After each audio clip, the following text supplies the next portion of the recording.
Right, so Assalamu alaikum everyone.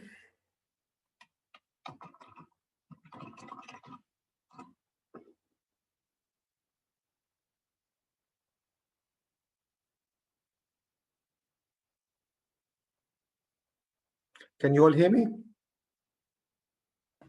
Yes, sir. Walaikum salam. Right, so so any questions before we start?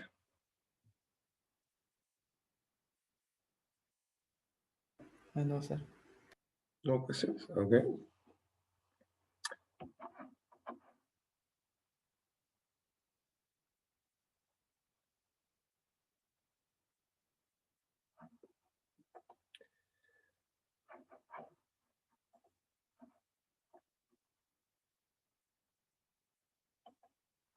Just begin sharing my screen.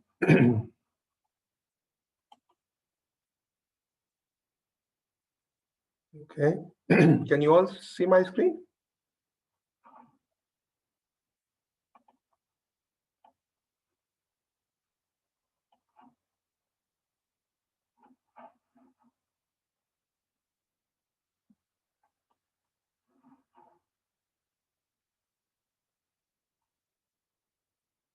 Right, so is the screen visible?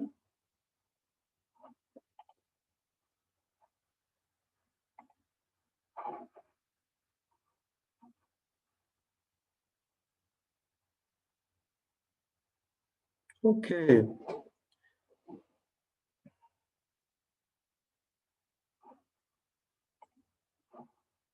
Okay, the screen is visible.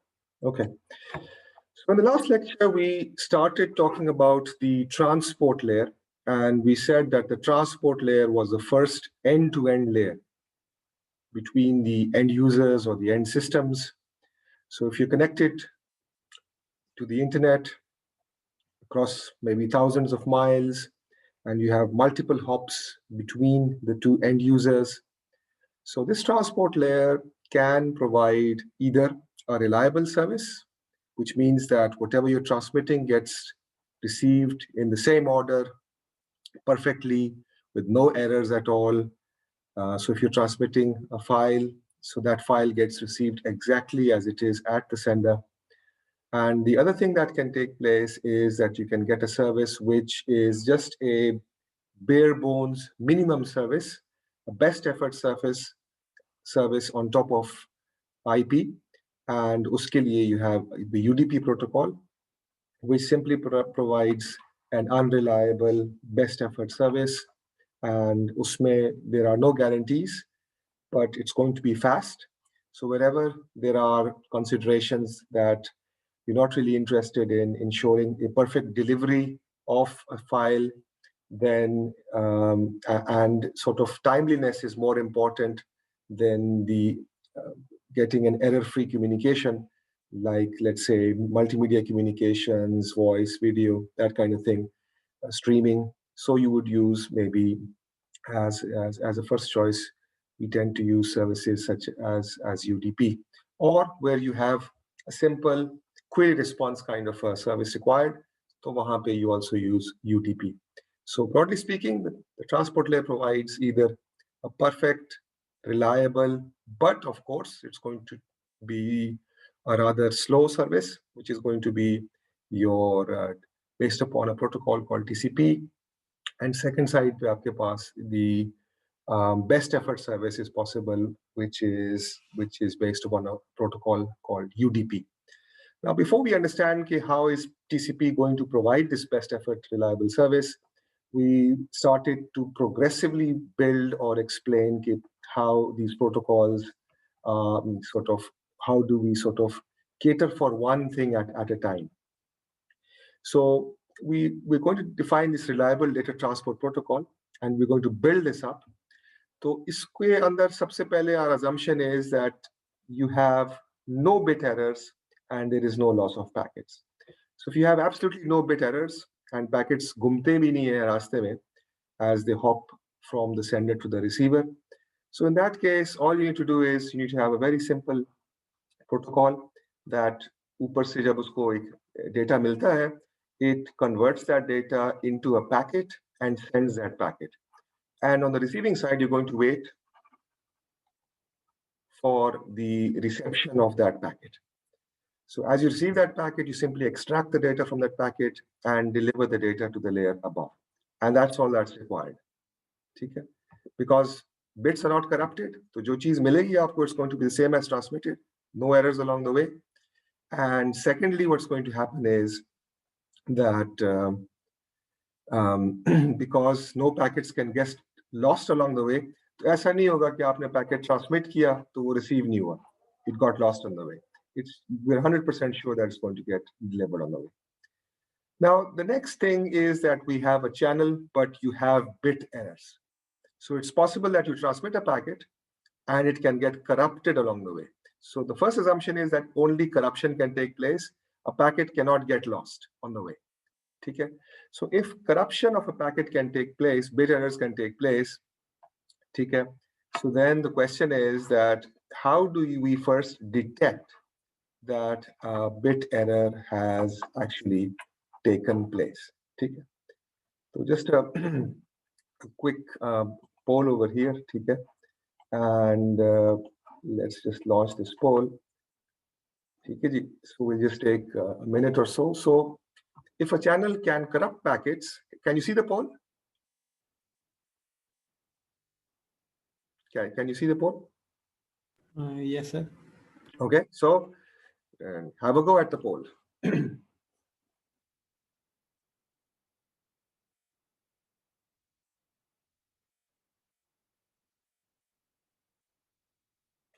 Have you all answered?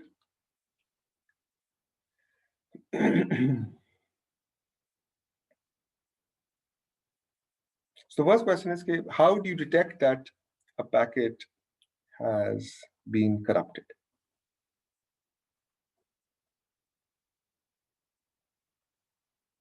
Okay, acknowledgements is one answer that we got.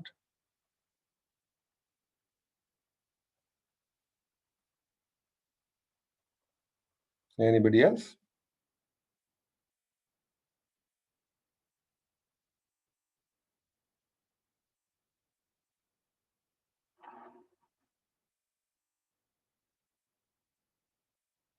That's it. Okay. So acknowledgements, Johanna, that is probably not the correct answer. ठीक है? उसकी वजह ये कि देखिए पहले आपने detect करना है कि एरर हुआ है कि नहीं हुआ, right? So if an error has taken place, then you would send back an ACK. अगर सही पहुंचा है तो आप ACK वापस भेजेंगे. लेकिन डिटेक्ट करने के लिए what you need is a checksum. Okay? Is that clear? Because आप एक पैकेट बनाएंगे, पैकेट्स के जो भी बिट कॉम्बिनेशंस है उसके लिहाज से you will create a checksum. You will add that checksum to the packet and send it. Checksum का फॉर्मूला रिसीवर को भी पता है कि कैसे निकालना है उसने. वो independently checksum calculate करेगा for that entire packet and it will compare that value जो उसने independently calculate की है with the value that was transmitted.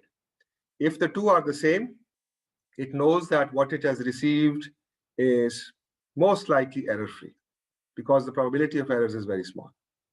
अगर वो checksum में गड़बड़ है, it knows कि what it has received has been corrupted. Okay? Yes, sir. Clear. Error detection के लिए आप checksum इस्तेमाल करेंगे. अगर पैकेट ठीक पहुंच गया, you're going to send back an ACK.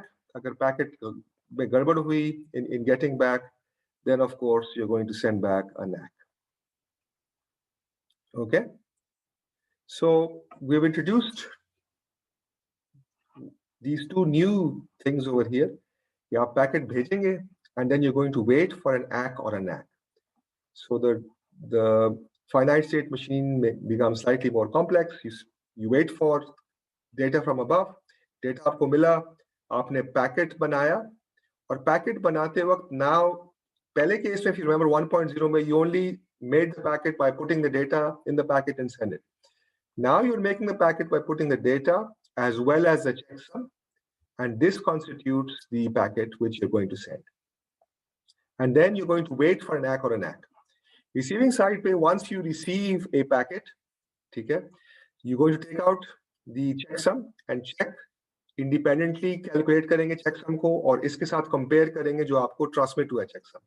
अगर पैकेट करप्ट नहीं है, ठीक है, तो you'll deliver the data. अगर पैकेट करप्ट नहीं है तो you'll deliver the data above and you'll send an ACK back to the receiver. And if it is corrupt, then of course you're going to send a NAC back to the receiver. And we saw this in action, and we saw that you get data, you transmit it, it's received perfectly, you send an ACK back. The other thing that's possible is you get data from above, you transmit it, and at the receiving side, you calculate the checksum. This time you found out that the packet corrupt hai. And if you find it's corrupted, then of course you send back a NAC. Okay. So here we're only assuming that the channel can corrupt the packet. And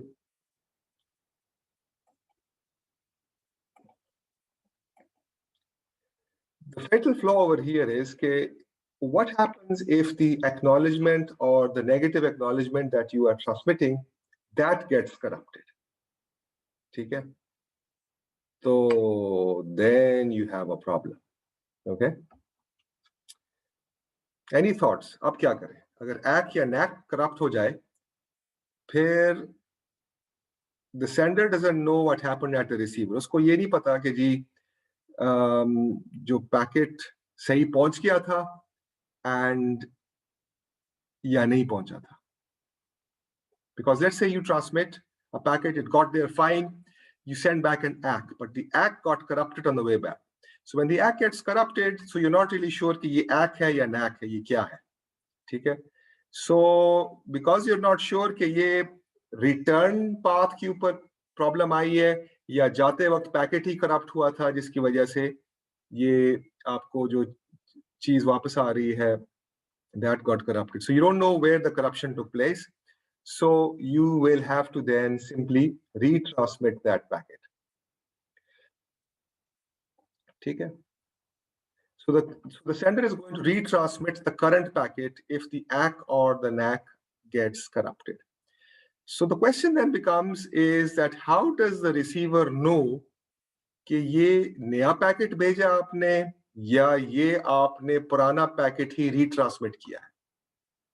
ठीक है? Any thoughts? So for the receiver to know कि ये कौन सा packet है, you will have to add a sequence number to each of your packets. ठीक है? So if the receiver receives a packet of the same sequence number, क्योंकि sender ने उसको retransmit कर दिया, so then it knows this is a duplicate packet and it simply doesn't deliver it up to the layer above, उसको वो discard कर देता है. Okay? So that's how जो end पे आपके पास application layer processes हैं, उनके पास उस पैकेट की एक ही कॉपी होती है, whereas नीचे transport layer पे आपके पास वो पैकेट दो दफा पहुंचा है, because what happened was that when the ACK or NAC was going back, that got corrupted. Therefore, the sender retransmitted the same packet again. But because you have the sequence number on the packets, the transport layer knows कि अच्छा ये duplicate आ गया, खैर है, इसको discard कर देते हैं, ऊपर वालों को नहीं बताते, application layer को नहीं बताते, उनके पास एक ही copy जो correct copy है, वही पहुंची होती है. Okay? So let's see this in action. This is an example of a stop and wait protocol. Before we see the state machine, the finite state machine, so let's see how this is going to work. So pehli cheez you notice is that we have now added a packet sequence number. We're calling this packet 0. Okay? Notice in the previous case, we did not need to add a sequence number to the packet because the packet we assumed that the packet could get corrupt, but the ACK would not get corrupt. So if the packet can get corrupt, but the ACK or NAC cannot get corrupt, then you don't need to add a sequence number. Is this clear? Question? Yes, sir. Clear. Anybody else? Is it clear to everybody? There's only one person here, huh? You're the only person mess up. So the other person keeps connecting and disconnecting, huh? Is that correct? Okay. So packet 0 you transmitted and the receiver sent back the ACK. The sender got the ACK perfect. Okay. So now it's going to send the next packet, which is packet number 1. Now, suppose packet number 1 got corrupted. तो अब receiver क्या भेजेगा? जी मैसम, what will the receiver send? NAC भेजेगा sir. NAC. Very good. अब receiver ने NAC भेजा, sender को NAC मिल गया, बिल्कुल ठीक मिला. So now it knows के packet 1 सही नहीं पहुंचा. तो ये क्या करेगा? Packet 1 को retransmit कर देगा. ठीक है जी? So it's going to retransmit packet 1 again. Suppose this time packet 1 got received correctly, तो उसने ACK भेजा वापस और ACK receive भी हो गया. So now it's going to send the next packet, which you could number as packet 2. ठीक है? Packet 2, packet 3, packet 4, इस तरह भी आप numbering कर सकते हैं. ठीक है? But if you were to think about this, okay, what is the minimum number of packet numbers that you can use so that receiver correctly identify कर सके कि ये कौन सा packet है. ठीक है? तो if you alternate between 0 and 1, तो receiver को ये पता चल जाएगा कि ये पिछला पैकेट है या नया पैकेट है. That's all it receives needs to know.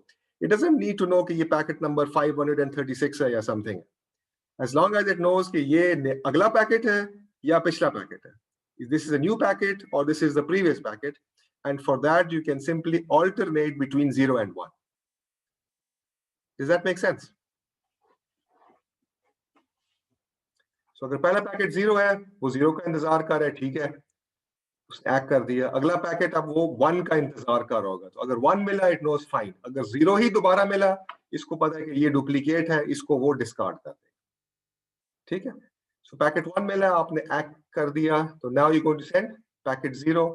वो भी आपने ACK कर दिया. Suppose the ACK got corrupted. Now the sender is not sure कि क्या हुआ. पैकेट 0 corrupt हुआ या यानी what happened, because उसके पास एक corrupted ACK आई है, which means that it is not sure कि receiver पे पैकेट 0 पहुंचा है कि नहीं पहुंचा. ठीक है? So ये क्या करेगा? It's going to retransmit packet 0 again. Is that correct? तो जब ये retransmit करेगा पैकेट 0 को, इस दफा पैकेट 0 ठीक पहुंचा वहां पे. ठीक है? पहले भी ठीक पहुंचा था. It's got a copy of packet 0. दोबारा पैकेट 0 पहुंचा. It knows कि ये डुप्लीकेट पैकेट आ गया. Okay?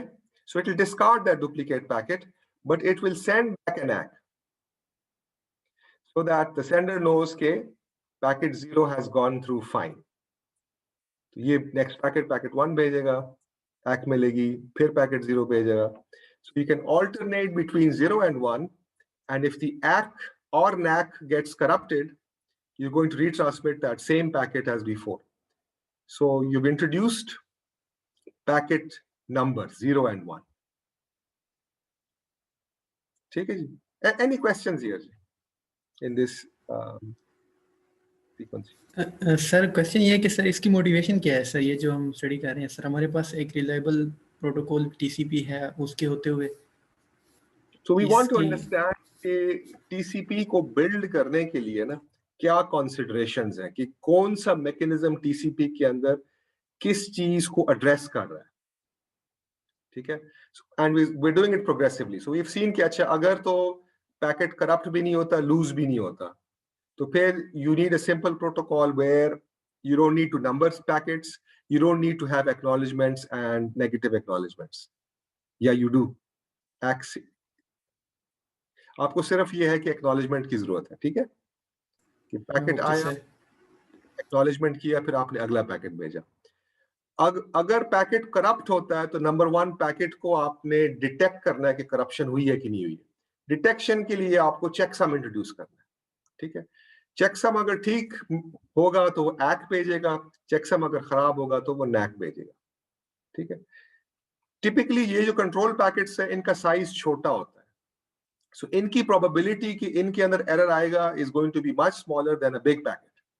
बिकॉज बिग पैकेट में ज्यादा बिट्स हैं, ठीक है, और अगर आपका प्रोबेबिलिटी ऑफ बिट एरर्स जो है वो यूनिफॉर्मली डिस्ट्रीब्यूटेड है, ठीक है, एंड इंडिपेंडेंट है कि एक पैकेट एरर होता है, ठीक है।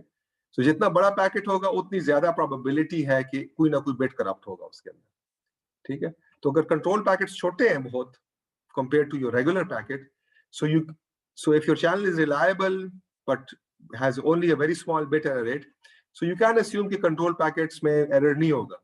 So in that case you don't need to sequence packets, ठीक है।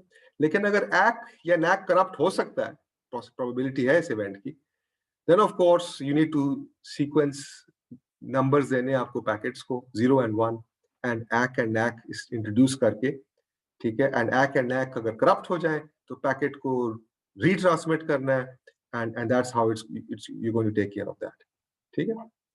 सो नोटिस नाउ दैट आपको जो सॉफ्टवेयर लिखना है दोनों साइडों पे, दैट बिकम्स मोर कॉम्प्लेक्स, ठीक है। So can you see this cursor नजर आ रहा है आपको? Yes sir. डायग्राम है, ठीक है। So I just quickly walk through here कि ऊपर से आप इंतजार कर रहे हैं कि कोई आपको पैकेट डेटा मिले, so you're waiting for a call 0 from above, ठीक है। so call 0 जब हुई, which means that you are transmitting packet number 0, तो ऊपर से डेटा आया, आपने पैकेट नंबर 0 बनाया। अब पैकेट बनाने में नोटिस के पहले डेटा भेजते थे, फिर डेटा एंड चेकसम भेजते थे, अब data, checksum and sequence number, तीन चीजें भेज रहे हैं, that constitutes the packet and you are sending the packet. जो आपने पैकेट 0 भेज दिया, अब आप क्या कर रहे हैं, you are waiting for the ACK to be received, ठीक है। एक्नॉलेजमेंट मिलने का आप इंतजार कर रहे हैं, या फिर आप इंतजार कर रहे हैं कि आपको एक NACK आए, ठीक है। This is on the sending side, ठीक है। अब अगर आपको पैकेट रिसीव हुआ एंड वो पैकेट करप्ट था, या आपको NACK रिसीव हुआ, ठीक है, एंड दैट वाज करप्टेड, ठीक है, तो what you're going to do then is that you're going to send that packet again, ठीक है। whereas अगर आपको पैकेट रिसीव किया हुआ एंड वो करप्ट नहीं था, ठीक है, एंड so ये रिसीविंग साइड पे ये हो रहा है कि पैकेट रिसीव हुआ और वो करप्ट नहीं था, और आपने ACK वापस भेजा और the ACK was not corrupted, then of course now you're going to wait for the call 1 from above, ठीक है। so notice 0 वेट स्टेट 0 पे आप हैं, ऊपर से डेटा आया, आपने पैकेट 0 भेज दिया, अब आप ACK या NACK का इंतजार कर रहे हैं। ACK और NACK सही मिल गई आपको, फिर आप ऊपर से मजीद डेटा का इंतजार कर रहे हैं। अगर ऊपर से मजीद डेटा आ गया, you're going to send that new packet with sequence number 1, the new checksum and the data itself, and then you're going to wait for the ACK or NACK to receive. अगर वो receive नहीं हुई, ठीक है, आपको NACK corrupted मिला, या आपको if that did not go through correctly, it got corrupted, ठीक है। So अगर it got corrupted, what's going to happen is that the receiver is going to send back a NACK. So अगर आपको NACK मिला या NACK corrupted मिला, दोनों cases में NACK मिला या NACK corrupted मिला, आपने उस पैकेट को दोबारा भेजा एंड उसी स्टेट में इंतजार करते रहे until you get a proper ACK back, ठीक है। Until that takes place, you're not going to move back to this 0 state. So you're transitioning between state 0 and state 1 on receiving a correct ACK from the receiver. Okay, so it's a slightly more complex finite state machine, but it's if you see कि ऊपर आपके पास events हैं and नीचे आपके पास उस event के ऊपर actions हैं, it makes sense.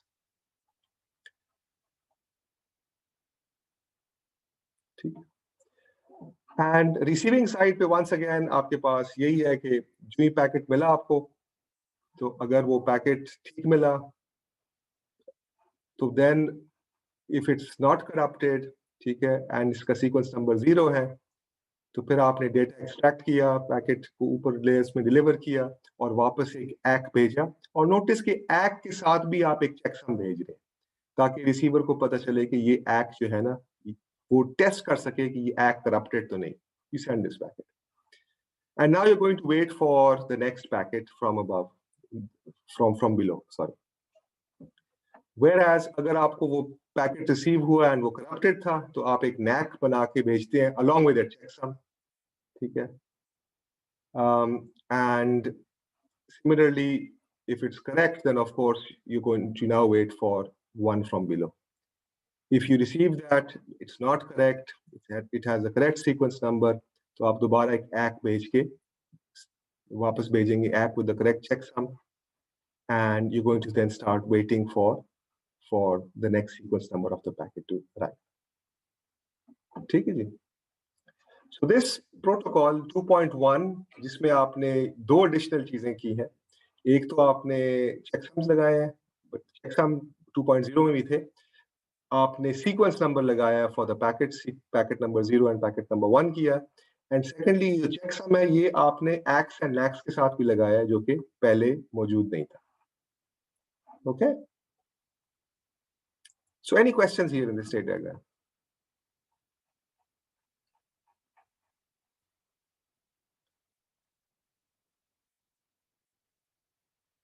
No sir, okay, clear है. Yeah, okay. Thank you. Okay, so in the discussion, sender has added a sequence number to the packet. We've got only two sequence numbers, 0 and 1. They are sufficient because 0, 1, 2, 3 आप आगे चलते जा सकते हैं, लेकिन आपको सिर्फ यही मालूम करना है कि ये पैकेट नया है या पुराना है रिसीविंग साइड पे. तो sender side just needs to put in 0 and 1, and उससे receiving side can discern is this a new packet or is this a previous packet. So 0 and 1 के बाद आप alternate कर सकते हैं, 0, 1, 0, 1, that is sufficient. Now the sender must check if the received ACK or NACK is corrupted. तो भेजने के बाद ACK and NACK का इंतजार करेगा, और ACK and NACK के साथ भी checksum है, तो आप ये चेक कर रहे हैं कि ये checksum ACK and NACK वाला ठीक है कि नहीं. अगर ठीक है तो आप अगला पैकेट बना के भेजेंगे जब ऊपर से डेटा आएगा. अगर ठीक नहीं है तो आप उसी पैकेट को दोबारा भेजेंगे. So you have twice as many states, and you need to remember whether the expected packet should have a sequence number 0 or 1. If it's receiving side पे once again, you must check if the received packet is a duplicate. वो कैसे पता चलेगा? वो state 0 और 1 से पता चलेगा. And you need to check कि वो ठीक है कि नहीं, वो checksum से पता चलेगा. And notice कि रिसीवर को ये पता नहीं चलता कि जी जो उसने ACK और NACK भेजा है वो सेंडर तक सही पहुंचा है कि नहीं. वो उसका अगला पैकेट मिलने पे ही पता चलता है कि अच्छा जी, अगर उसने ठीक ACK बना के भेजा था और दोबारा से डुप्लीकेट पैकेट आ गया उसके पास, तो देन इट नोज कि अच्छा जी मेरा ACK जो मैंने पिछला भेजा था वो करप्ट हुआ है, इसलिए सेंडर ने उसको दोबारा से भेज दिया. So the receiver does not know कि बीच में क्या हुआ. ठीक है. So the question is कि जी, do we need explicitly ACKs and NACKs?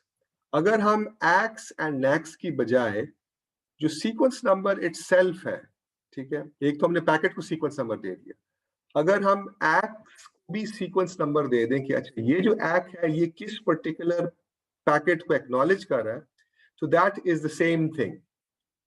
ठीक है. तो लेट्स से आप पैकेट भेजते हैं एंड देन यू पैकेट 0 भेजा आपने और उसके जवाब में आप ACK 0 भेज रहे हैं वापस. So now we have started numbering ACKs. So if you send ACK 0 back, that means कि पैकेट 0 ठीक पहुंच गया. अगर मैंने पुराना जो पैकेट सही पहुंचा था, which was पैकेट नंबर 1, वो भेज दिया, तो that can serve as the same purpose as a NACK.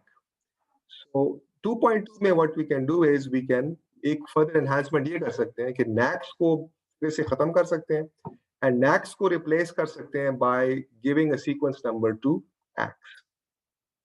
ठीक है. So that's the development that you have in this particular version. ठीक है. So now basically what you're doing over here is that आपने ACKs को number करना शुरू कर दिया. Okay. सर इसमें सब सर जो फिर SN नंबर वही 0 और 1 रहेंगे सेंटर जी, साइड पे। नंबर्स वही रहेंगे, 0 एंड 1 ही रहेंगे, ठीक है। एंड इसमें all you doing is that आप जब जो ट्रांसमीटर है वो पैकेट भेजेगा और फिर लेट्स से उसने पैकेट 0 भेजा, ठीक है। सो लेट्स से ऊपर से डेटा आया, आप 0 स्टेट में है, waiting for a call 0 from above, ऊपर से डेटा आया, आपने पैकेट बनाया, उसको 0 सीक्वेंस नंबर दिया, चेकसम बनाया और पैकेट को भेज दिया। अब आप इंतजार कर रहे हैं कि जी आपको एक्ट 0 आए, तो नोटिस कि सिर्फ एक्ट ना आए, आपने एक्ट के साथ 0 लगा दिया, you given a sequence number two the act, ठीक है। अब रिसीविंग साइड पे क्या है कि वो इंतजार कर रहा है कि जी नीचे लेयर से, नेटवर्क लेयर से आपको पैकेट 0 मिल आ जाए, ठीक है।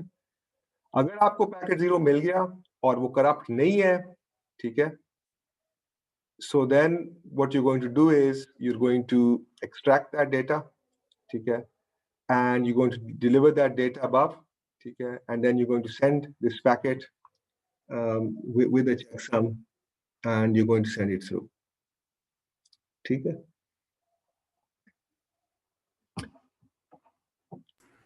एक 1 भेजेंगे सर, ये भी यानी कि मैकेनिज्म वही रहेगा कि अब अगला पैकेट जो इसने भेजना है वो 1 भेजना है, बेसिकली इस So चीज़ को this डिनोट कर way रहा है। you will have to decide at the receiver and transmit between the protocol, you have to decide कि आपने नंबरिंग जो है ना वो कैसे करनी है।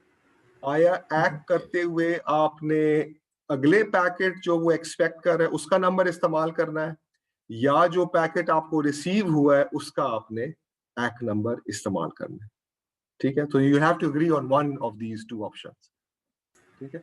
सो लेट्स से ओके आप सर। पैकेट 0 भेजते हैं, तो 0 के जवाब में एक्ट 0 आपको वापस आए, ये एक रूल हो सकता है।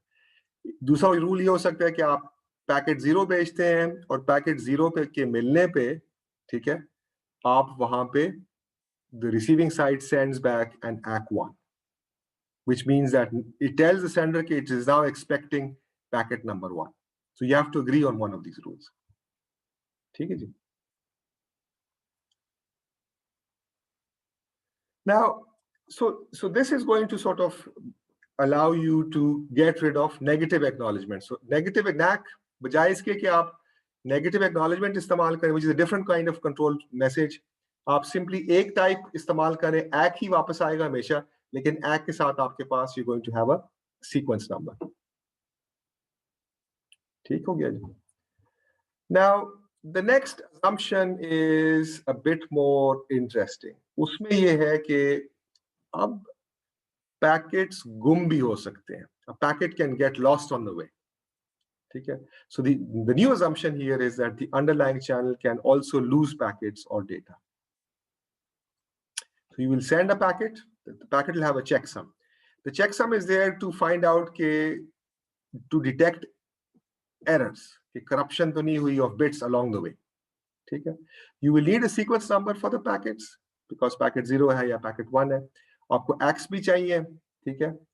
बट अगर पैकेट गुम ही हो जाता है, ठीक है, आपने पैकेट भेजा और रास्ते में गुम ही हो गया, ठीक है, अब रिसीवर को तो पता ही नहीं है कि पैकेट आया था, तो रिसीवर आपको नैक तो नहीं वापस नहीं भेज सकता, रिसीवर तो बस इंतजार में है कि पैकेट आएगा, ठीक है।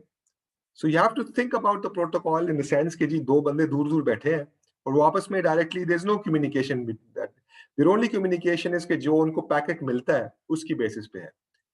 तो एक बंदे ने पैकेट भेजा, हॉप बाय हॉप वो जा रहा है, बीच में किसी राउटर में गया, वहां पे कंजेशन ज्यादा थी, तो पैकेट जो है वो ड्रॉप हो गया, रिसीवर को पता ही नहीं चला कि जी पैकेट भेजा गया था, रास्ते में ड्रॉप हो गया, रिसीवर इंतजार में बैठा है, ट्रांसमीटर भेज के इंतजार में बैठा है कि ऐक आएगी, रिसीवर को पता ही नहीं है कि पैकेट आया था, रास्ते में गुम हो गया है, तो वो नैक नहीं भेज सकेगा, या ऐक ऑफ द इनकरेक्ट नंबर वो नहीं भेज सकेगा। तो अब क्या करेंगे, how do we handle this situation? Sir transmitter side पे कोई टाइम आउट होना चाहिए, अगर एक इस टाइम तक नहीं आती तो फिर हम रीट्रांसमिट कर दें। That's very good. So you need to have a reasonable amount of time, आपको पैकेट भेजने के बाद you have to wait for a reasonable amount of time जिसमें ऐक आ जाना चाहिए। तो जैसे आप खत लिखते हैं, अगर आपको 2 हफ्ते में जवाब नहीं आता, तो आपको पता है कि जी हो सकता है कि रिसीवर को ना मिले पैकेट। एज लॉन्ग एज रिसीवर ऐसा है कि जो ही पैकेट मिलता है तो वो जरूर उसी दिन जवाब लिखता है वापस आप, ठीक है। तो अगर आपको 2 हफ्ते में जवाब नहीं मिला, तो then you will have to retransmit that message again, retransmit that packet again, ठीक है। So that's very good. So you have to start a timer. Now अगर टाइमर का टाइम आउट, आपने पैकेट भेजा, टाइमर शुरू कर दिया, एंड वो timer is going to get timed out after certain amount of time. तो जो ही टाइम आउट हुआ, आपने पैकेट को दोबारा भेज दें। तो अगर आपका एस्टिमेट ऑफ टाइम जो है ना वो रीजनेबल नहीं है, आप बहुत जल्दी टाइम आउट कर रहे हैं, तो फिर क्या होगा कि आप पैकेट सही पहुंच गया, आपको एक्ट भी वापस आ रहा है, लेकिन एक्ट के मिलने से पहले ही आपने उस पैकेट को रीट्रांसमिट कर दिया, एक्ट आपको बाद में आया। So that's a possibility. दूसरा ये है कि अगर आप बहुत ज्यादा इंतजार कर रहे हैं, तो फिर आपकी एफिशिएंसी कम होगी, बिकॉज आपने पैकेट भेजा, it got corrupted, it got lost on the way, act आपको वापस नहीं आया, and let's say कि you could have retransmitted that again earlier, लेकिन आपने ज्यादा टाइम लगाया और काफी ज्यादा डिले के बाद पैकेट भेजा, तो आपकी जो ट्रांसमिशन एफिशिएंसी है that's going to get impacted, ठीक है जी।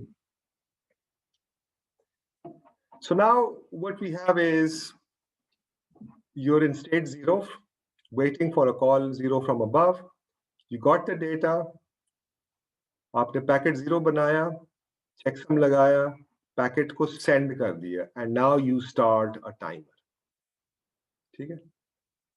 एंड यू वेटिंग फॉर एक्ट 0 टू अराइव, ठीक है। नाउ अगर पैकेट अराइव नहीं हुआ, so this is that condition, time out, तो then you are going to send that packet which is packet number 0 again, ठीक है।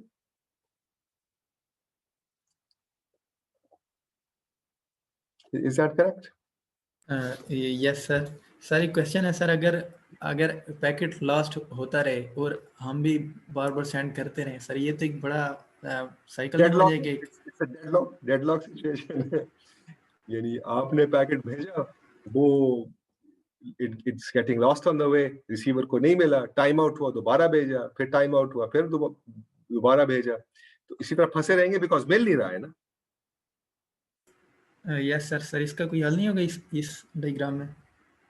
आप सोचें क्या हल हो सकता है, आप पैकेट भेजते हैं, गुम हो जाता है, सर रिसीवर को कनेक्शन मिला ही खत्म नहीं। कर दे ट्रांसमीटर सर, यही हो सकता है। यही होगा, यही होगा, तो ऐसे ही होता है।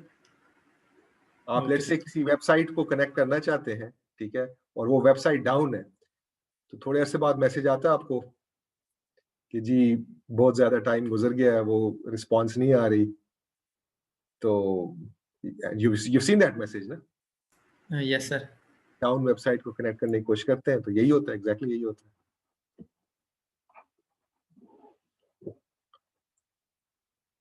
Okay, so over here what we have now done is we have introduced this timeout, and timeout के ऊपर आप उस पैकेट को दोबारा सेंड कर देते हैं। That's the key takeaway from this state diagram, ठीक है। Now यहाँ पे if you notice कि आपने पैकेट 0 भेजा और आप इंतजार करें एक्ट 0 का, ठीक है।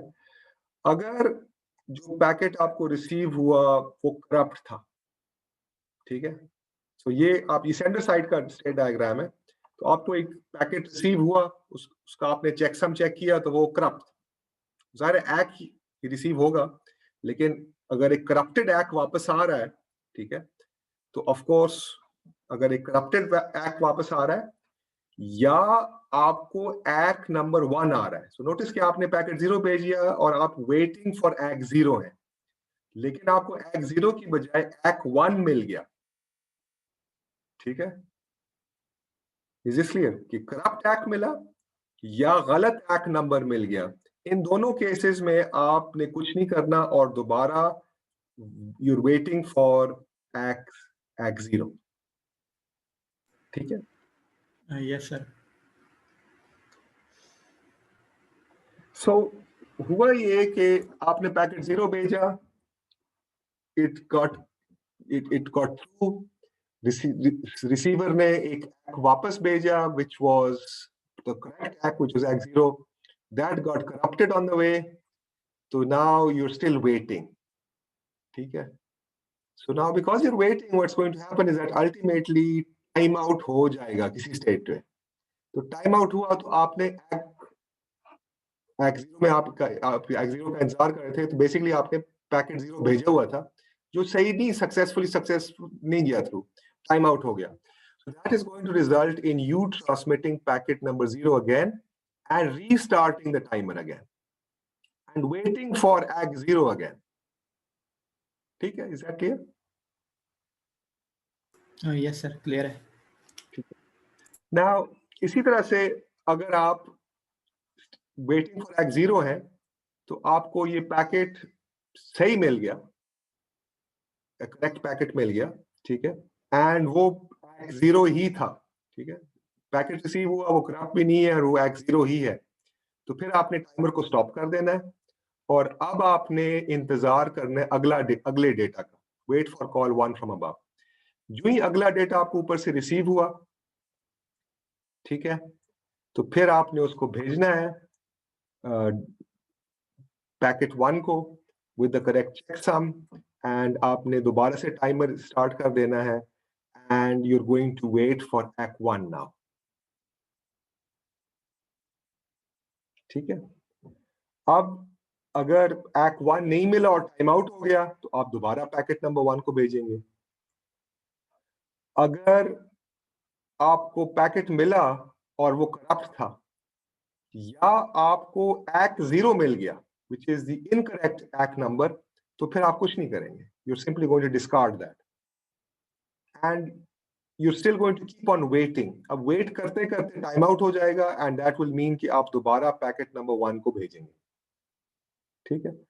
अगर आपको पैकेट मिला, करप्ट नहीं था एंड इट वाज ACK 1 जो जिसका आपको इंतजार था, तो आप टाइमर रोकेंगे और दोबारा अब ऊपर से डेटा का, मजीद डेटा का इंतजार करेंगे ताकि आप उसको एक पैकेट की फॉर्म में पैकेट 0 लेबल करके चेकसम डाल के भेज सके.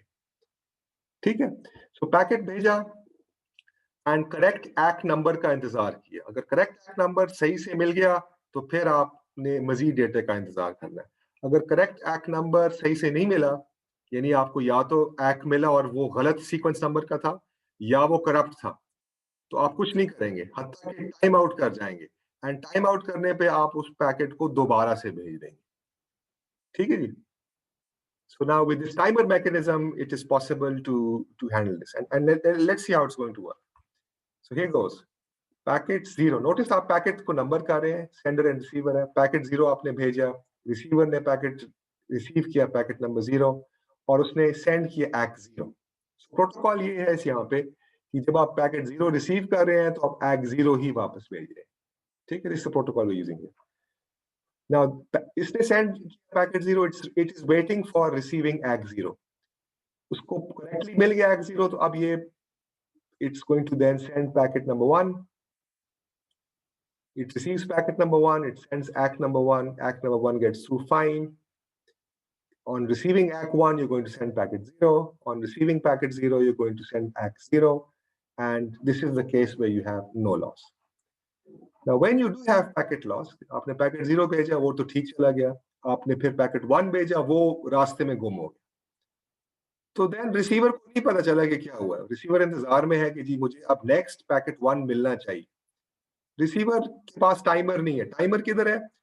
सेंडर के पास. सेंडर ने पैकेट 1 भेजा एंड टाइमर चला दिया. अब उसको एक सर्टेन अमाउंट ऑफ टाइम तक ACK वापस नहीं आया. ACK 1 के इंतजार में है सेंडर. पैकेट 1 भेज के ACK 1 के इंतजार में है, लेकिन ACK 1 आया नहीं क्योंकि रिसीवर को मिला ही नहीं पैकेट. उसको क्या पता कि पैकेट आया है, कहाँ पे है, क्या है. तो टाइम आउट होगा सेंडिंग साइड पे and it's going to result in you retransmitting packet 1. इस दफा it got through fine and सही आगे मामला चल गया. So notice जो पैकेट भेज रहा है वही टाइमर चला रहा है. ठीक है? Acknowledgements के ऊपर आप टाइमर नहीं चला रहे. ठीक है?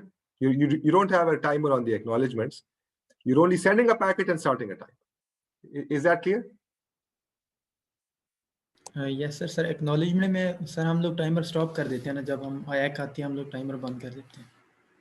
नहीं, रिसीविंग साइड पे आपने टाइमर जो है ना, दिस इज सेंडर साइड ना, रिसीविंग साइड का हमने स्टेट डायग्राम यहाँ पे नहीं शो की, बट रिसीविंग साइड पे वी हैव, यानी ACK भेज के आप टाइमर स्टार्ट नहीं कर रहे, आप सिर्फ एक ही साइड पे, सेंडर साइड पे ही टाइमर रख रहे हैं। Receiving side does not have a timer. Yes sir okay. You could build a protocol जिसमें रिसीविंग साइड पे भी टाइमर है, बट उसका फायदा नहीं है, बिकॉज वो फिर यानी if you look at it it's going to complicate things, because what can then happen is that अगर लेट्स से ACK लूज होता है, तो let's look at that case, आपने पैकेट 0 भेजा, सही आ गया, ये आपने पैकेट 1 भेजा, और ये ACK 1 जो वापस आ रहा था ये लूज हो गया। अब नोटिस कि ये इसने पैकेट 1 भेजा हुआ है, अब ये ACK 1 के इंतजार में है, तो ACK 1 चूंकि नहीं आया बाय सर्टेन टाइम आउट, तो ये टाइम आउट करेगा and it will resend packet 1। अब ये रीसेंड करेगा जब पैकेट 1, तो इस this is going to detect, the receiver will detect कि this is a duplicate ACK, ठीक है, ये दोबारा से ACK 1 भेजेगा, ठीक है, सो जो इसको पैकेट 1 दोबारा मिला, इट्स गोइंग टू दोबारा से ACK 1 भेज देगा, लेकिन ऊपर इस डेटा को डिलीवर नहीं करेगा, because it has already done so. अपने receiving side पे it has already received this packet 1 previously, it detects this is a duplicate and discards it at the transport layer, ठीक है, it sends back ACK 1, this time ACK 1 got through and आगे से मामला ठीक जा रहा है। Is this clear कि ACK lose हुआ तो क्या हुआ? Yes sir. Now here suppose आपने पैकेट भेजा and टाइम आउट ACK आ रहा है वापस, लेकिन आपने टाइम आउट जल्दी कर दिया, प्रीमेच्योरली टाइम आउट कर दिया, ठीक है, तो आपने अब दोबारा पैकेट 1 भेजा, ठीक है, अब पैकेट 1 भेजा और पैकेट 1 भेजने के फौरन बाद से जो पुराना पैकेट 1 जो आपने भेजा हुआ था उसका ACK आपको मिल गया, ठीक है, तो नोटिस कि सेंडर ये डिस्टिंग्विश नहीं कर सकता कि अच्छा ये जो ACK मुझे आया है ये पिछले पैकेट का था या नए का था, ये समझेगा अच्छा पैकेट 1 मैंने भेजा है, मैं ACK 1 का इंतजार कर रहा हूँ, ACK 1 मिल गया, इट नोस कि अच्छा रिसीवर को ACK 1 मिल गया, तो हालांकि ये पिछले वाले का है, लेकिन इस पे मिलने पे ये दोबारा से पैकेट 1 अगला पैकेट विच इज पैकेट 0 इसको भेज देगा, ठीक है। नाउ ये जब पैकेट 1 पहुंचेगा इधर, तो रिसीवर विल डिटेक्ट ये डुप्लीकेट है, ये दोबारा से ACK 1 भेज देगा, ठीक है। अब क्या हुआ कि इसने पैकेट 0 भेजा हुआ था और एक ACK 1 यहां से आ गया, इस वाले का, पैकेट 1 का ACK 1 आ गया, तो so what's going to happen now, it sent packet 0 and it receives ACK 1. On receiving ACK 1 it knows कि अच्छा ACK 1 तो it's the incorrect ACK, ठीक है, so it understands कि कहीं गड़बड़ हुई है, तो इसका मतलब इसको पता चल जाए कि अच्छा पैकेट 1 तो ठीक पहुंच गया है, जो मैंने लास्ट पैकेट भेजा था 0 वो ठीक नहीं पहुंचा, तो ये दोबारा से पैकेट 0 को ही भेजेगा, ठीक है। अब जो ही इसने पैकेट 0 भेजा तो ये इधर से ACK 1 आ गया, ठीक है, तो नाउ इट नोस कि अच्छा ये ठीक हो गया, अगर इसने अगला पैकेट भेजना है तो वो पैकेट नंबर 1 ही होगा, तो ऑलरेडी इसको ACK 0 मिला हुआ है, ये जब ACK 0 दोबारा से इसको मिलेगा यहाँ पे, ठीक है, so on receiving this duplicate ACK 0 it knows कि okay I have received ACK packet number 0 has gone through fine, so if I do need to send a packet I'm going to send packet number 1 now, ठीक है। सो notice in this, ये जो sequence diagram है, अगर आपको गलत, ठीक है, ACK आप you're waiting for ACK 0 over here, so if you're waiting for ACK 0 और आपको एक ठीक ACK मिलता है लेकिन उसका नंबर ठीक नहीं है, तो you will do nothing at the sending side, nothing, ठीक है। whereas here what we're showing over here is कि आपको on receiving this, ठीक है, आपने रीसेंड किया पैकेट 1, इसका रिसीव हो गया ACK 1, ठीक है, you know it's gone through successfully. अगर आपके पास मजीद डेटा है तो you're going to send that with packet number 0, ठीक है, over here. And you've sent 0, and now you should get ACK 0 back, but you received ACK 1 back, ठीक है. So on receiving ACK 1 back, ठीक है, which is the incorrect one, he's sending packet 0 back, ठीक है, which should not be the case, right? You should wait for a timeout over here. This is slightly inconsistent with what you have in that state diagram you've shown previously. Okay? Sir यहाँ पे process disrupt तो नहीं होगा ना, मतलब यहाँ पे जब हमारे पास ACK 1 आएगी हाँ. तो ये आगे मतलब प्रोसेस बिल्कुल नॉर्मल हो जाएगा दोबारा. हाँ, लेकिन नोटिस किया, देखें ना, आपने पैकेट 0 भेजा यहाँ पे, ठीक है, अब आप ACK 0 के इंतजार में हैं, ठीक है ना. पैकेट 0 भेजा आपने, ये you send packet 0 and you're waiting for ACK 0. Now if you get the wrong ACK, ठीक है, ये ACK 1 आपके पास आ रहा है ना यहाँ पे, इधर. Yes sir. So according to this state diagram that we have here, if I have sent packet 0 and I'm waiting for ACK 0, if I get the wrong packet number, so I should do nothing, ठीक है ना. And yes sir, ठीक है. करते करते time out हो जाएगा, and time out के बाद फिर मैं दोबारा से पैकेट 0 को रीट्रांसमिट करूंगा, ठीक है. उसने इस चीज को यहाँ पे इकट्ठा ही कर दिया है कि जी पैकेट गलत आ गया आपके पास. नाउ ही इज अज्यूमिंग कि टाइम आउट हो गया, यहाँ पे उसने दिखाया नहीं है, बट इज अज्यूमिंग कि अच्छा गलत आ गया, आपने कुछ नहीं किया इस पे के मिलने पे. लेकिन जब टाइम आउट होगा तो फिर आप दोबारा से पैकेट नंबर 1 भेजेंगे, ठीक है. Okay, so that's why this sequence diagram is slightly in conflict with the state diagram जो उसने दिखाई हुई है. ये जरा वो से देख लेंगे. We'll take another look at this. Okay, but this is the third protocol. Now इसमें अगर आप performance देखें कि प्रोटोकॉल करेक्टनेस के लिहाज से तो बहुत अच्छा है, बट इसकी परफॉर्मेंस जो है ना बहुत खराब है, ठीक है. बिकॉज अगर आपके पास लेट्स से 1 गीगाबिट का लिंक है जिसमें propagation delay let's say 50 milliseconds है और आपके पास 8000 बिट्स के पैकेट्स हैं, सो ये जो आपके पास पैकेट ट्रांसमिशन टाइम है for 8000 bits, 8000 bits divided by the transmission rate which is 1 gigabit is going to be 8 microseconds में ये पैकेट भेज देंगे, ठीक है.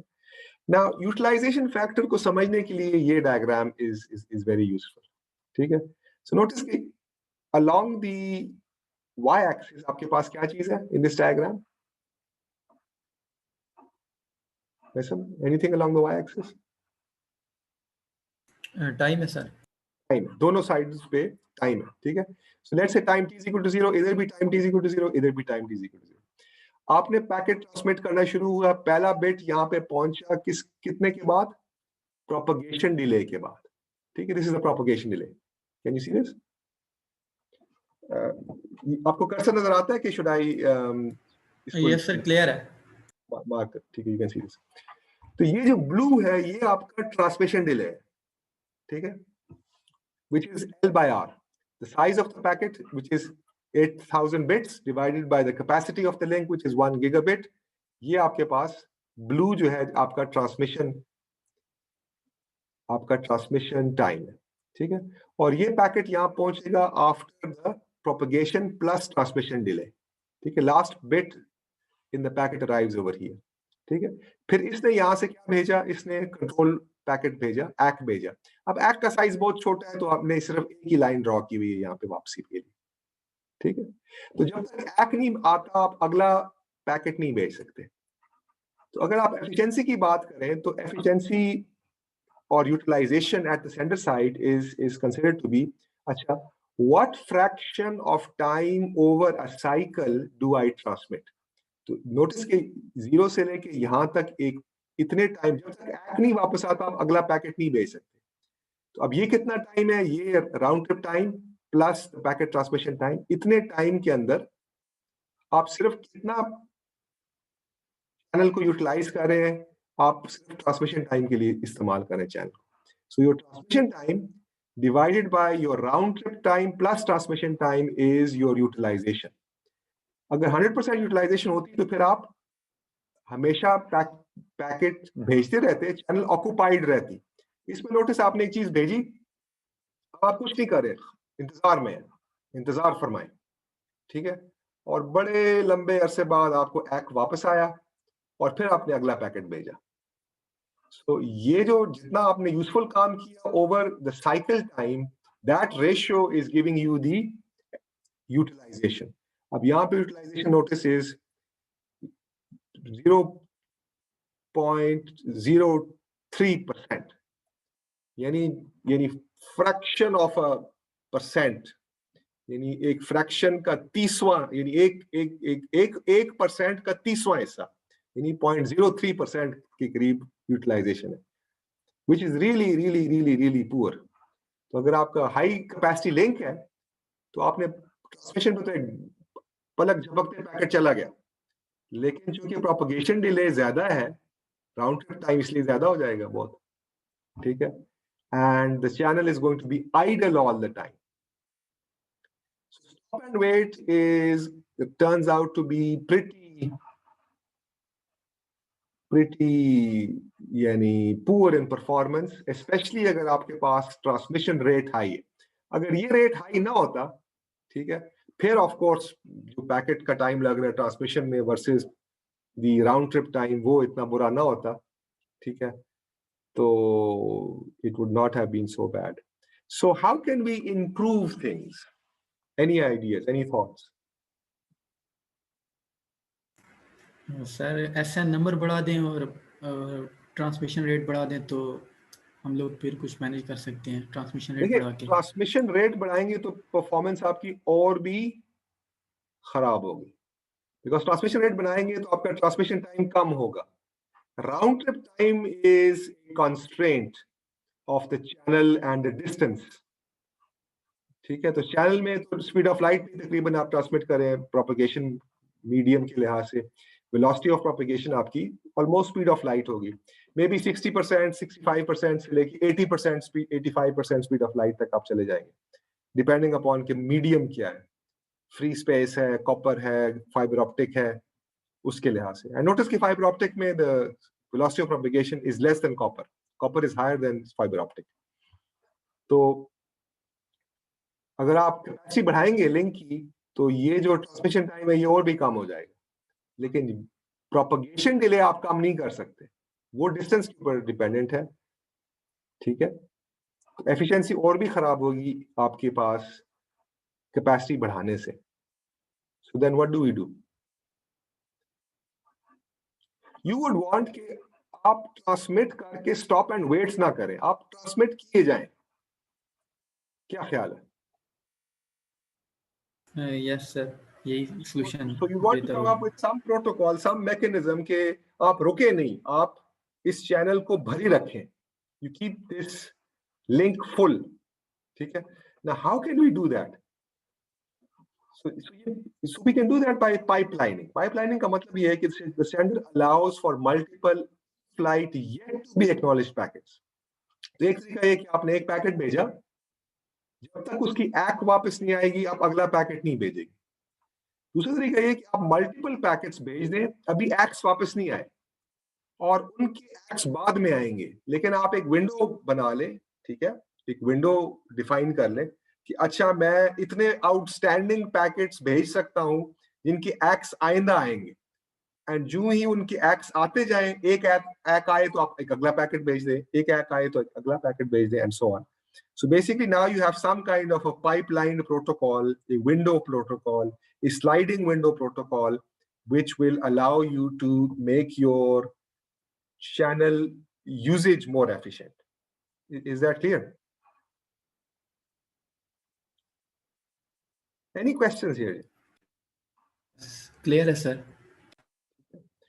अब इसमें दो किस्म के जेनेरिक प्रोटोकॉल्स हैं, एक को आप कहते हैं गो बैक एन और एक को हम कहते हैं सिलेक्टिव रिपीट।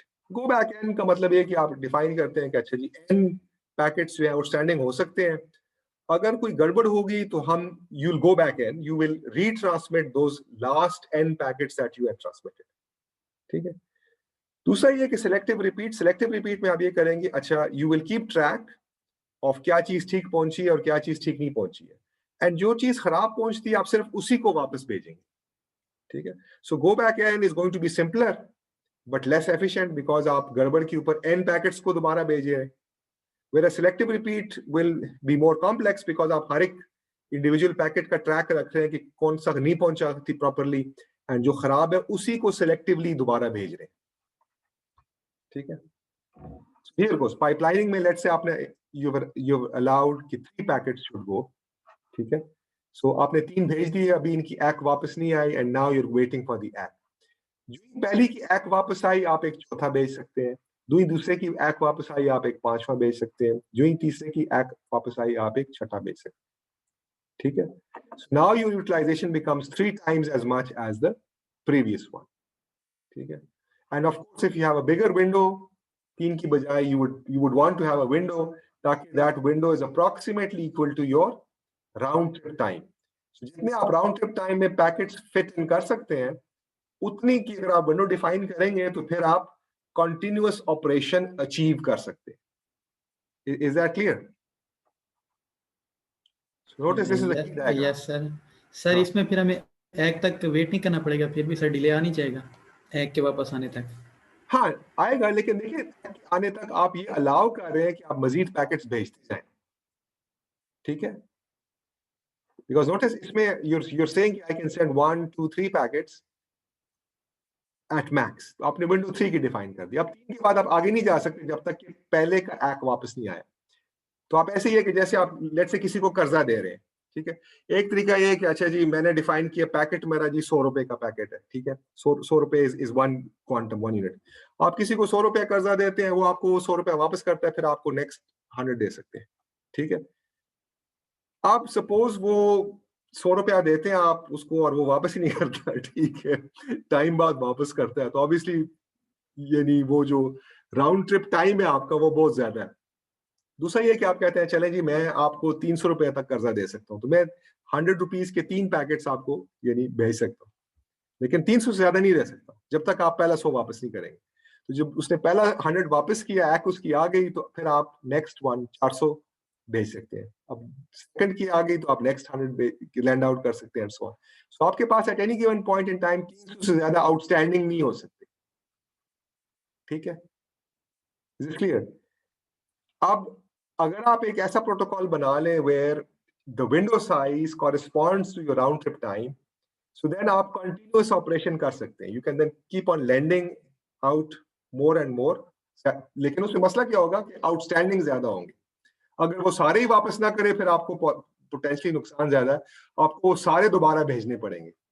तो ये एक ट्रेड ऑफ है कि आप कितने एफिशिएंसी वर्सेस के, जब करप्शन होती है पैकेट्स की, तो आप दोबारा कितने रीट्रांसमिट करेंगे, इसके ऊपर एक ट्रेड ऑफ।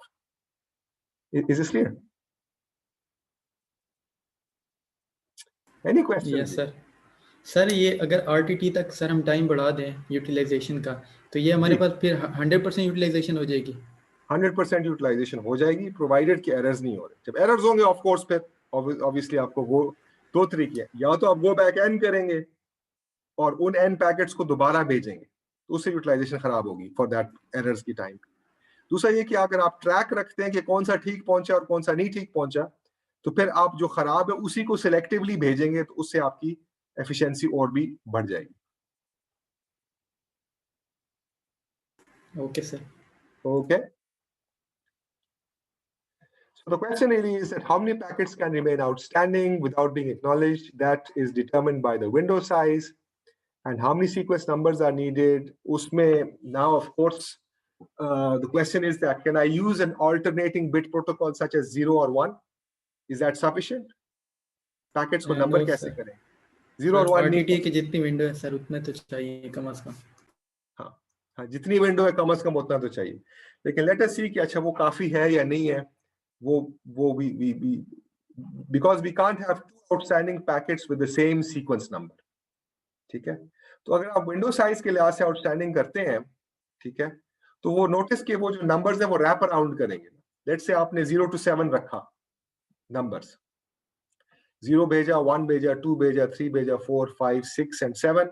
दोबारा फिर आप 0 पे वापस रैप अराउंड करेंगे, जैसे 0, 1 पे आप 0 पे वापस रैप अराउंड करें. ठीक है, so the question really is that you cannot have two outstanding packets with the same sequence number.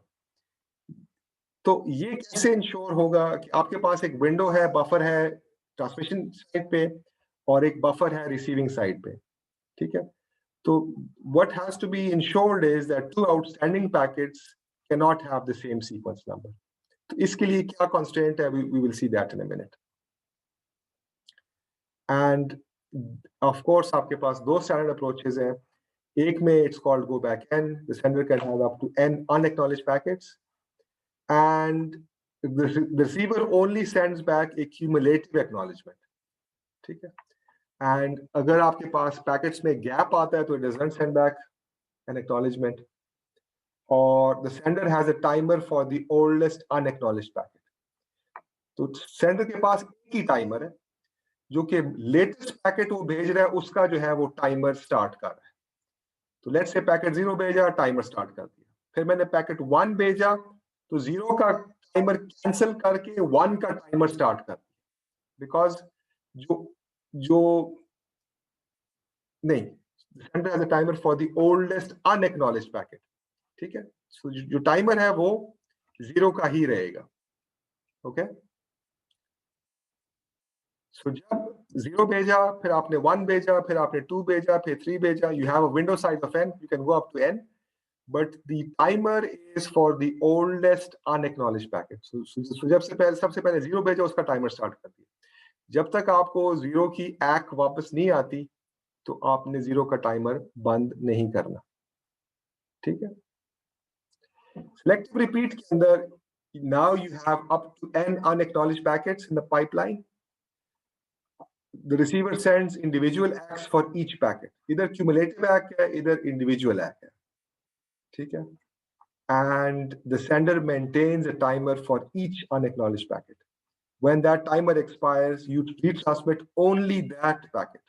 So इसी वजह से इसको selective कहते हैं, because आप इकट्ठे n का दोबारा नहीं भेजते. You are only retransmitting that one unacknowledged packet. ठीक है. So any questions so far? So इसको समझने के लिए we'll have to understand these windows. ठीक है. So any questions so far? जी. No sir. So we have Asim with us. Asim, any questions? Sir ये जो go back n के अंदर last point है ना, sender has timer for oldest and next packet. इसका आप इसको repeat कर दें. ये समझने के लिए ना we'll have, you need to understand कि okay आपके पास एक window है, let's say of size n. ठीक है, so that is basically that I can have at most n outstanding packets. ठीक है, so basically I have packets which I have sent which have not been acknowledged, and then these blue ones over here are packets which I have not sent yet. ठीक है, so notice के let's say कि I have sequences. This is packet 0, this is 1, this is 2, this is 3, 4, 5, 6, 7, 8, 9, 10, 11, 12, 13. So आपका window size 13 over here in this diagram. I have 7 packets which I've sent. ठीक है, 1, 2, 3, 4, 5, 6, 7, 8 packets. 8, 1, 2, 3, 4, 5, 6. So ये 14 की window size है from 0 to 13 numbering. ठीक है, so I've sent 8 and 6 are I have not yet sent. ठीक है, now timer जो आप शुरू कर रहे हैं that is for the oldest unacknowledged packet. तो let's say ये packet number 0 है, इसका मैंने timer start किया. So ये आपने timer start, you sent 0, you started the timer. Now because the window allows you to send up to 14, I have sent the subsequent ones 1, 2, 3, 4, 5, 6, 7. ठीक है? And I can keep on sending more if need be. अभी तक ये मैंने अगले blue वाले भेजे नहीं है. So my sequence number corresponds to the next packet which I'm going to transmit. ठीक है? Which is going to be packet number 8 over here, which is the 9th packet starting from 0. But the timer corresponds to this one over here, the oldest unacknowledged one. That's what we're saying in go back. अगर ये time out कर जाता है, ठीक है, then I'll go back and I'll retransmit all of these up to here. ठीक है? Whereas in selective repeat आप ये कर रहे हैं कि for each one that you transmit, you start a new timer.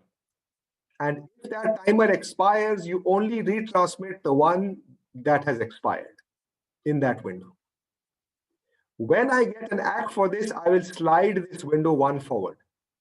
If I get an ACK for this one over here, इसका मतलब है यहाँ तक सारे ठीक पहुँच गए, I'll slide the window in one big jump. ठीक है? Is that clear?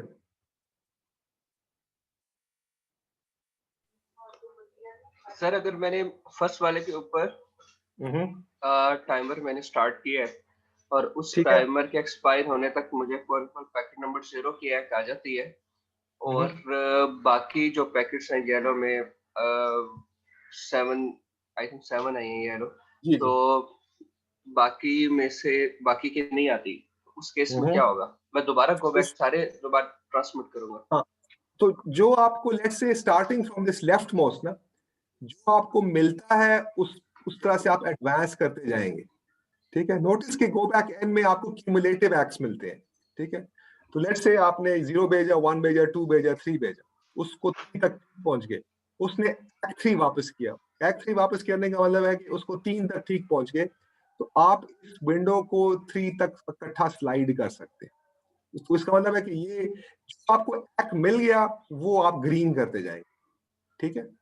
तो लेट्स से ये विंडो है आपके पास, आपको एक एक्ट मिला, लेफ्ट मोस्ट एक्ट मिला, तो ये ग्रीन हो गया, तो ये विंडो एक आगे स्लाइड कर गई. अगर आपको ये अगला नंबर 3 एक्ट मिला, इसका मतलब है कि उसको 0, 1, 2 and 3 ठीक मिल गए, तो you can then have all 0, 1, 2 and 3 all greened, and you can have this window shifted 14, यानी 14 साइज की ये विंडो है, you can have that shifted to that new position on the left. Okay? Right, sir. ठीक है? ठीक है. Thank you. So we will get into इसके details के अंदर about how are we going to do this sequence number for this, inshallah, in the next class. Any question? इसमें कोई चीज समझ नहीं. So notice के just to recap very quickly, we talked about these protocols, selectively building it up. 1.0 में we said कि कोई भी पैकेट करप्ट भी नहीं हो सकता है, गुम भी नहीं सकता है. तो आप जो चीज भेजेंगे वो प्रॉपर्ली रिसीव होगी. ठीक है? And once it's through properly, so then of course all you have to do is you're going to send the acts back. जो ही आपको act मिला आप अगला भेजेंगे and so on. अगर corruption bits में हो सकती है, you have to have a checksum to detect the corruption, and then acts and acts to let the sender know कि पैकेट ठीक पहुंचा या नहीं पहुंचा. अगर एक्स एंड नैक्स भी करप्ट हो सकते हैं, तो फिर आपको उनके साथ भी चेकसम लगाने पड़ेंगे. ठीक है? And the protocol becomes a bit more complicated. अगर पैकेट्स गुम हो सकते हैं, तो फिर आपको टाइमर इस्तेमाल करने पड़ेगा टू मेक श्योर कि आपने पैकेट भेजा, टाइमर चला दिया, जब तक एक्ट एक सर्टेन टाइम फ्रेम के अंदर वापस अगर नहीं आता, टाइम आउट होगा और आप उसको दोबारा पैकेट को भेजेंगे. तो if packets can get lost, so then you have to have a timer mechanism in place to recover from loss. So packets corruption के लिए checksums, detection के लिए, and acts to let the sender know कि क्या हुआ है. Whereas if packets get lost, then you need to have a timer in place. But of course, ये stop and wait protocols are very inefficient. Therefore, you want to have some kind of pipelining. And pipelining में you have to have a window so that एक नहीं भेज रहे, आप एक number of packets इकट्ठे भेजते हैं one after the other. और फिर इंतजार करते हैं उनके एक्स आने का। उसमें दो अप्रोचेज हैं, एक गो बैक एन अप्रोच है और एक सिलेक्टिव रिपीट अप्रोच है, which we'll talk about inshallah in more detail next time. Okay, thank you everyone, thank you. Any further questions जी? सर एक क्वेश्चन है सर, वो आगे वाली स्लाइड करें सर, इसके जो सर वो ग्राफ बना हुआ था सर, इसमें हमने सर इसमें 7 SN तक पैकेट भेजे हैं जो येलो पैकेट्स हैं जी सर। अगर हमारे पास एक एक आ जाती है सर, वो एक यानी कि n+1 हो जाते हैं, मतलब ये जो यहाँ पे पॉइंट हो रहा है ब्लू वाले पे, ये भी मतलब पैकेट एक हो जाता है, और इस तरह से कि मतलब सिर्फ वो वही यानी कि चेंज होता है। तो सर ये चेकसम से डिटेक्ट हो जाएगा, ये नहीं, वो कैसे इस होगा तरह सर? नहीं, देखिए इस तरह से नहीं होगा। आपके पास जब एक आता है ना, तो वो ये बताता है आपने येलो ही भेजे हैं, ब्लू तो भेजे ही नहीं अभी, ठीक है? आपने येलो ही भेजे, blue are not usable but not yet sent. ये आपके सर पास करप्ट हो जाती है अगर जी? सर, अगर एक करप्ट हो गई है और वो मतलब वो ऐसा हुआ है कि वो ना n+1 हो गया है, जो भी मैंने वैल्यू सेंड की, तो ये ब्लू भी यानी कि उसमें आ रहा है, अगर ऐसे यानी फिर करप्शन तो हो गई है। वो गलती से होगा, फिर तो मतलब अगर वो करप्ट हो गया और आपको मिला और आपने डिटेक्ट किया और आपको वो सही लगा है, तो फिर तो आप गलत करेंगे ना, फिर तो प्रोटोकॉल फेल होगा यहाँ पे ना। सर ये ट्रांसमीटर सर फिर उसको भी यानी कि एक में काउंट कर लेगा, उसको भेजेगा ही नहीं, उससे अगले पे भेजेगा, फिर नेक्स्ट वाला हाँ, भेजने लग जाएगा। नहीं, वो उसको पता चलेगा कोई गड़बड़ है, बिकॉज उसने वो भेजा ही नहीं है, तो वो हैक हो रहा है, तो उसको ये तो समझ आ जाएगी कि दिस अ प्रॉब्लम हियर। देखे ना, आपने एक चीज भेजी ही नहीं है और रिसीवर कह रहा है जी मुझे मिल गई है, तो चूंकि आपने भेजी नहीं है तो आपको ये तो पता चलेगा उसको मिला कुछ है, लेकिन उसको गलत ही मिला होगा, बिकॉज आपने भेजा ही नहीं है, तो ये कैसे हो सकता है, right? Yes sir. So protocols are designed to sort of check for these conditions, ठीक है? And वो उसकी टेस्टिंग होती है प्रोटोकॉल की, and by and large जो भी conditions होते हैं, you try to cover all use cases, लेकिन sometimes you can end up with cases which are not covered for, and that results in so there's an entire area of computer science जिसे कहते हैं कि जी इसकी testing के लिए, ठीक है, एंड इसकी इंटेग्रिटी के लिए, बिकॉज कभी कभी ऐसे स्टेट्स आ जाते हैं जो कि डिजाइनर ने, प्रोटोकॉल के डिजाइनर ने एंटिसिपेट नहीं किए थे, and but then so based upon this notice, अगर एक एक्ट आता है जो कि इनकरेक्ट एक्ट है, तो उस पर आप क्या करेंगे? Usually you will do nothing.